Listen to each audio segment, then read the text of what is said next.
As a new leader, you can feel pulled in a million different directions with all these voices banging around in your head, and you're just not sure who to listen to or where to start. It can be full of anxiety and very stressful, and I know this from experience. I'm going to cover briefly with you 3 permissions that you have to give yourself so you can start out leadership on the right foot. And let me tell you, when I accepted my first official leadership role, I had applied for this position twice and been denied, and I was passed up for somebody else. The third time I applied, I stepped into the role, and my first day on the job, I'm the team lead in a phone center. I'm overseeing about 8 to 10 different people, and I had nightmares that night. I was waking up at midnight and 2 a.m., and all I could think about was my team didn't finish the tasks they were supposed to in the day, and my nightmare was of me staying at the call center all hours trying to fill out all this paperwork that my team had skipped. When I woke up, God spoke to me and he said, if the leader of this organization, which at the time had about 700 people, approached leadership the way you do, he would be dead.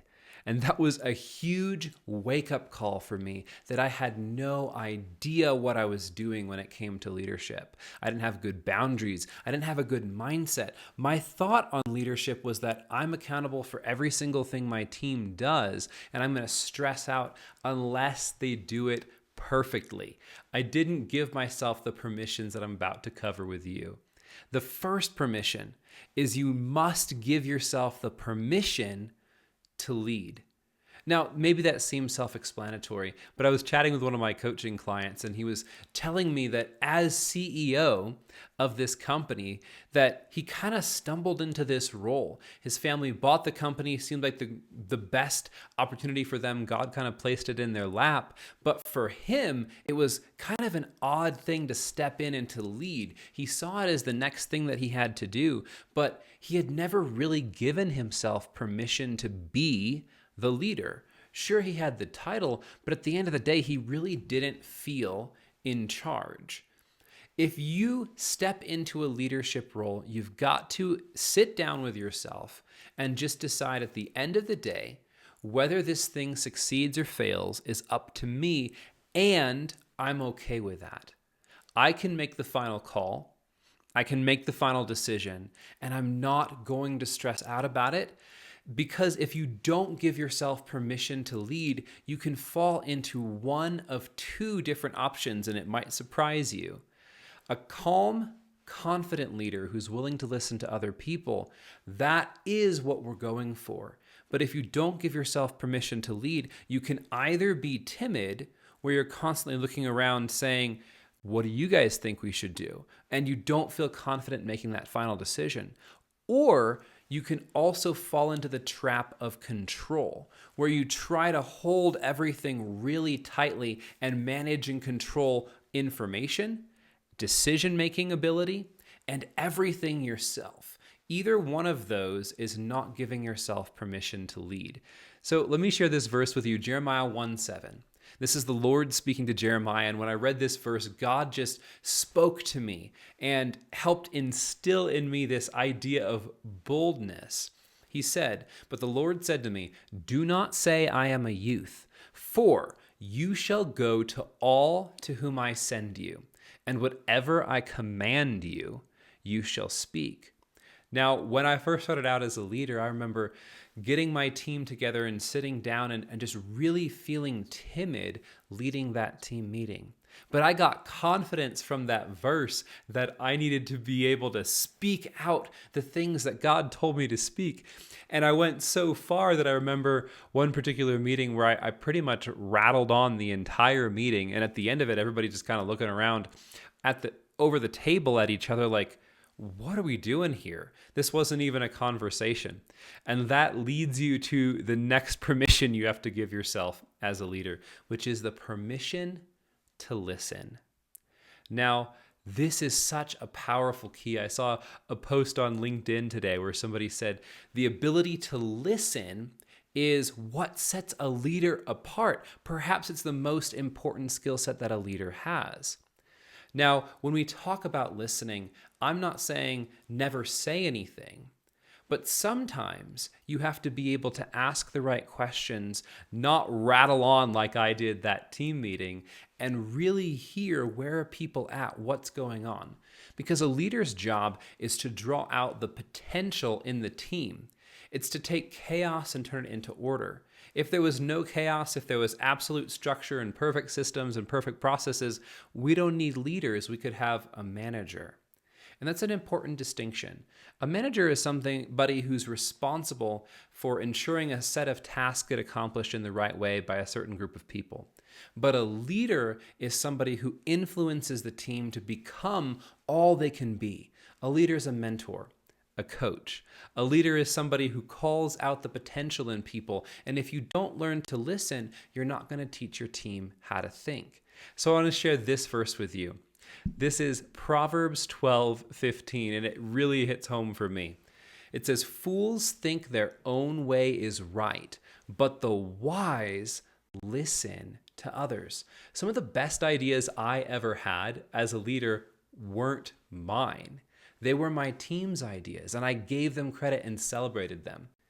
I stepped into a role and I was over a team, part of a team that was responsible for improving processes in a large multi-departmental organization that was in the tens of millions, 100 million in revenue every year. And when I first stepped into this role, my boss who hired me said, "Here's your first assignment. You're going to shadow me in all of my discovery meetings where I try to figure out what's going on in all of these teams, but you're not going to say a word."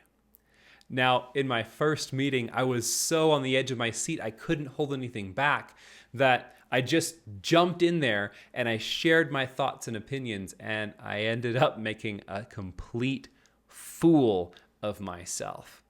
After everybody else at the table spoke, I realized that not only did I have a bad idea, but I didn't have any context because I hadn't learned to listen.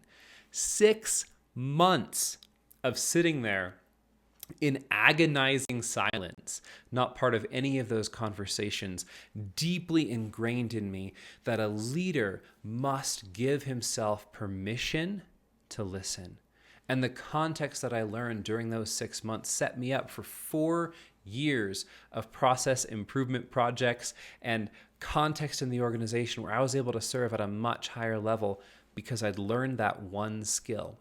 Now, the third skill is important as you start to step out and make decisions and you realize you are going to make mistakes, and that is the permission to learn. Leadership is something you can only learn by doing. You have to step out. You have to start leading meetings. You have to start leading projects. You have to have the difficult conversations with people. And yes, you have to have the conflict conversations where you share a vision and somebody completely disagrees with you, and you have to learn how to get them on board.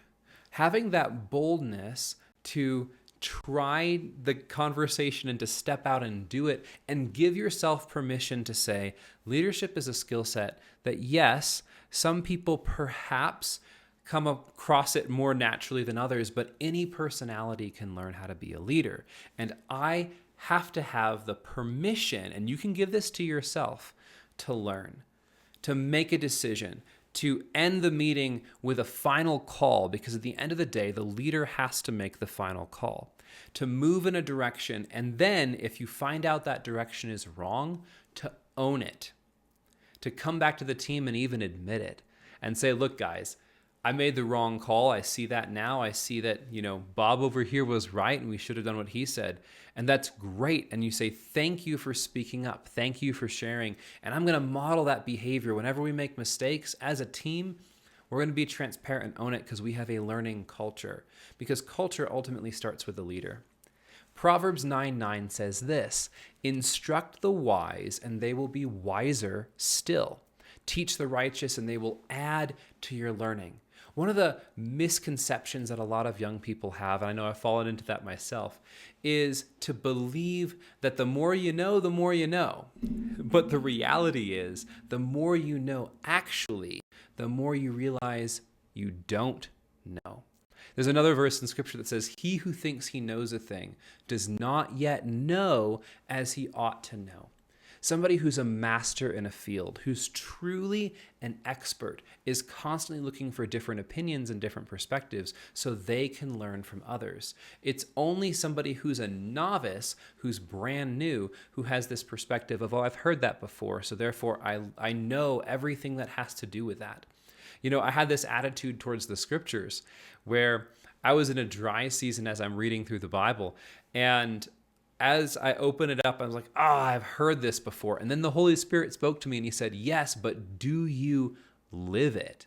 And I realized that learning is not shown in head knowledge. Learning is really demonstrated by what you do. So if you aren't living the life that you've always wanted to live, if there's something you're discontent with, if there's some future goal you have in mind, that means that your life right now only consists of what you've learned up until this point. And so you can give yourself permission to learn as a leader. So if you give yourself these 3 permissions, first, the permission to lead, and you step out and you actually start doing the work of a leader. Second, the permission to listen and ask good questions and learn from your team. And third, the permission to learn. Then you will set yourself up for success as a new leader because you've put your heart in the right place so that you can be a leader who serves and empowers your team, not somebody who just wants to be the star of the show and always in control. If you learned something, make sure you comment below, tell me what you got out of it, and subscribe for the next video.